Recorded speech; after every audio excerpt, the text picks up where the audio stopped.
Hello everyone! Andito na po akong muli at magbibigay na naman ng dagdag sakit ng inyong mga ulo. Ang akin pong ibabahagi ngayon ay tungkol sa nararanasan siguro ng lahat sa atin, financial struggles. Being a housewife, budgeting is one of the tasks I hate the most. And I know for a fact that I'm not the only one na nakaka-experience ng ganitong bagay pagdating sa pagbabudget. May kasabihan nga po tayo na husband bring the bacon and wives cook it. Hindi po siya yung literal na bacon na ating minakain, pero siya yung parang nagre-represent sa pera na kung saan ang ating mga asawa ang siyang magpo-provide at tayo bilang kanilang katuwang ang siya naman pong magmamanage ng ating mga expense. Kumbaga tayo po yung magbabudget.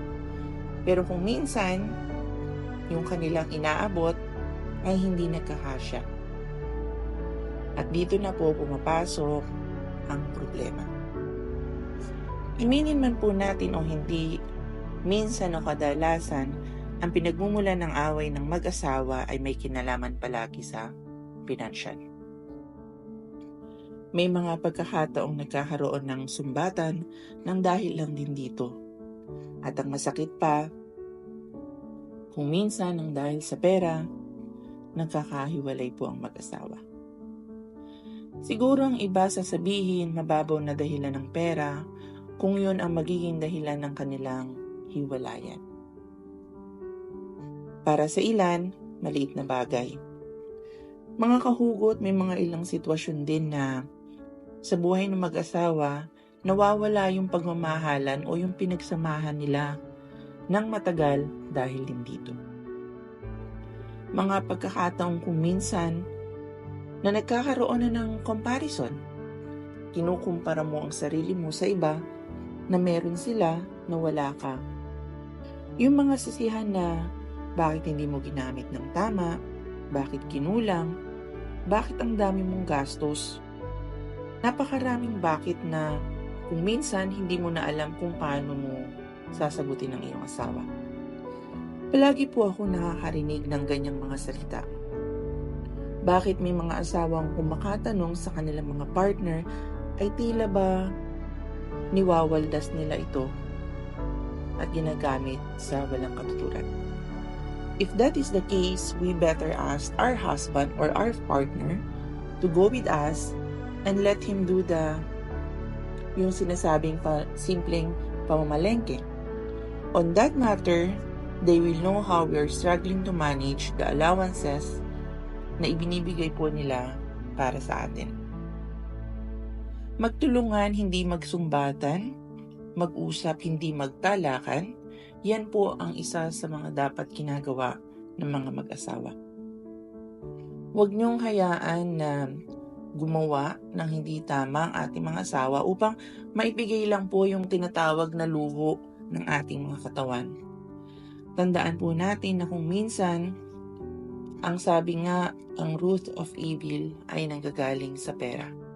At siguro marami na rin po ang naka-experience pagdating sa bagay na yan.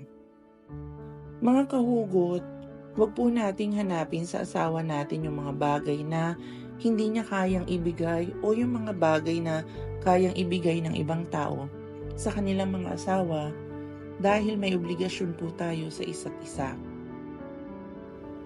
Maswerte yung mga taong tinatawag na ipinanganak na may, sabi nga nila, may good may gintong kutsara.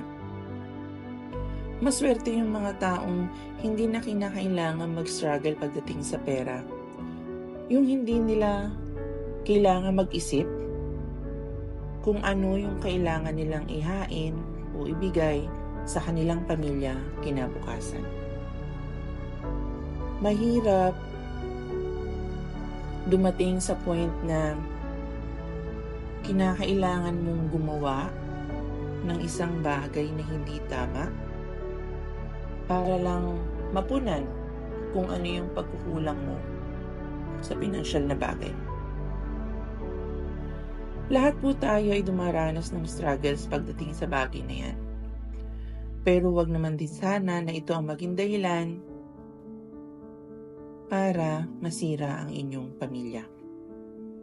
Kaya mga kahugot, pag dumating tayo sa point ng buhay natin na akala nyo ang daming kulang sa inyo, na akala nyo hindi nyo na kayang i-provide kung ano man yung pangangailangan ng pamilya nyo, ang pakaisipin po natin, yan yung mga time na mas dapat hindi tayo panghinaan ng loob. God bless everyone!